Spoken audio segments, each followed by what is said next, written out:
আল্লাহ তাআলা জালিমদের জন্য কঠিন শাস্তি প্রস্তুত করে রেখেছেন। এক্সট্রা জুডিশিয়াল কিলিং এর কোনো হিসাব নাই। বিচার বহির্ভূত হত্যা, এনফোর্স ডিসঅ্যাপিয়ারেন্স, গুম, যেটা সবচাইতে বড় মানবতা বিরোধী অপরাধ। কত মানুষ যে গুম হয়েছে তার কোনো ইয়ত্তা নাই। যেই ফ্যামিলির সদস্য গুম হয়েছে তারা কি ওই লোকটার জন্য মাগফিরাতের দোয়া করবে নাকি সুস্বাস্থ্যের দোয়া করবে তারা নিজেরাও জানতো না, কারণ জানে না ও বেঁচে আছে না মরে গেছে।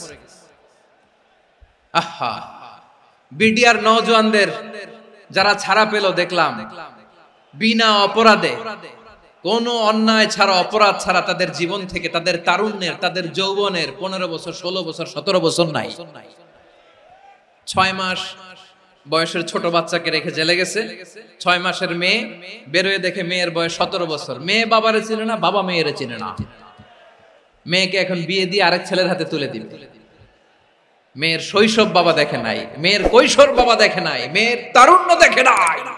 আরেক যুবককে দেখলাম 14 দিনের সংসার, 2 সপ্তাহের সংসার শেষে জেলে গেছে।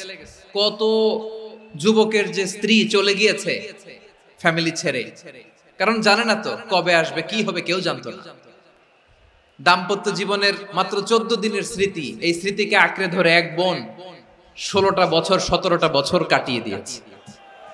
আমি নিউজটা দেখে ভাবলাম আমার এই বোনের প্রতিটি দিন কিভাবে কেটেছে, প্রতিটি রাত কিভাবে কেটেছে, প্রতিটি ক্ষণ কিভাবে কেটেছে।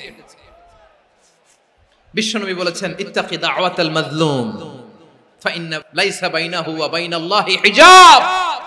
মাজলুমের কান্নাকে ভয় করো, কারণ মাজলুমের কান্না আর আল্লাহর মাঝে কোনো পর্দা থাকে না।